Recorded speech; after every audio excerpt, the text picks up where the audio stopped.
What did it feel like for you to sit down in front of Putin? Great. I enjoyed that thoroughly. Did you? Yeah. Were you fearful at all? Only in one moment. He's definitely had journalists killed. It's a problem. And we actually had a plane on standby because we were worried that something could happen. We sat together, I've interviewed him now 5 times, and it was when I was moderating his economic conference with Prime Minister Modi of India that I got in his face about the chemical weapons in Syria and how Russia had helped fund Assad. And he got really pissed. That was the one thing I asked him, and of all the things that he was genuinely angry about, and you could almost see the switch flip in his head where he went to genuine anger. And I remember being like, whoa, I gotta pull back. I've crossed some imaginary line I didn't know was there, a tripwire. And I did pull back. And enough that he continued to grant me more interviews and so on. But what a dynamic, fascinating, terrible man.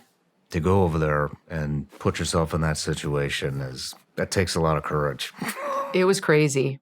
You know, some of the stuff I worry about is things like the COVID vaccine. I don't ever want to affect somebody's decision-making process off bullshit that was put out on my show. I feel a huge responsibility to that. The COVID stuff was very tricky. We were turned on by so many authorities that we were supposed to trust. It's almost like too big to get your arms around what happened there. And I actually think it's one of the reasons why people can't go back there. Like if you do stories on COVID, they don't get numbers. And it's not because, in particular, the right half of the country doesn't have very strong feelings about it. Yeah. It's triggering. You know, Yeah. It's like people are pissed. Nothing changed. We screwed over our kids and ourselves. A lot of us took the vaccine and feel unhealthier as a result of it. People are worried about their children if they gave it to them. So it's one of those avoidance things now. But I did not get all of COVID right. I think I did okay. I'd give myself a B+ on my understanding of what was going on there. But it's very hard when you have so many previously trusted entities lying to you. Yeah. So, I mean, there's a lot of kids that go through this. It's a big problem that a lot of kids are dealing with. And so I'm curious if you have any advice for kids that are being bullied. Yeah, if I could talk to the 12-year-old version of me, I 100% would say tell your parents. They can help you. You can establish some parameters, like you have to agree not to call the girl's parents, something like that. Your parents can help. And I, as a parent, would absolutely intervene if this were happening to my child in whatever way I could. Because while I do think you can learn a lot from some bullying,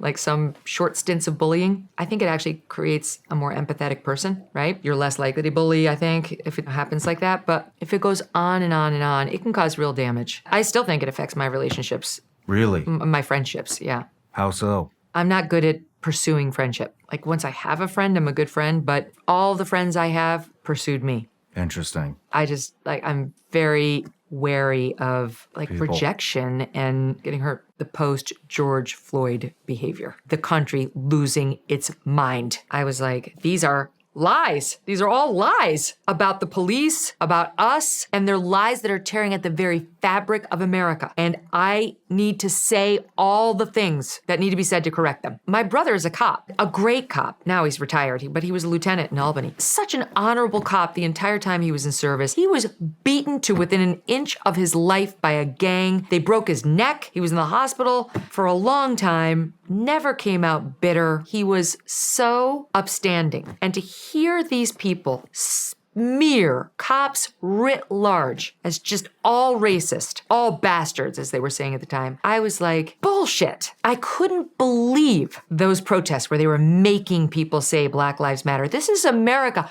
We don't make people say anything. We were being lied to on a massive gaslighting scale.